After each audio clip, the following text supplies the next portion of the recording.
তো hello guys, welcome to my YouTube channel Abinash ভাই blogs. তো তোমরা তো জানো যে অনেক দিন ধরে কোনো ভিডিও ছাড়া হচ্ছে না ইউটিউবে।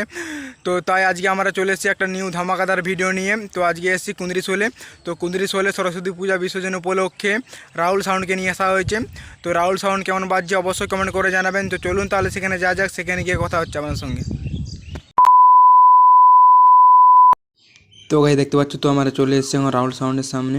তো প্রথমে চলে এসেছি ডিজির সামনে। তো ডিজিটা আছে 42 কেবির, ঠিক আছে। তো ডিজিটার নাম্বারটা ঠিকঠাক দেখতে পাচ্ছি না বলে দেখাচ্ছি না আপনারাকে। তো চলুন তাহলে এখন যা যাক মেশিনের সামনে। তো মেশিন সেটা বলে কী কী এনেছে তো দেখুন। তো মেশিন এধারে মেশিন আছে 1টি 2টি 3টি 4টি 5টি আছে। তো চলুন ওধারে দেখা যাক কী কী মেশিন আছে আরও। তো এধারে দেখতে পাচ্ছেন 1টি 2টি 3টি 4টি 5টি, এধারেও 5টি আছে। তো চলুন তাহলে ভিডিওটি চালু করে যাক।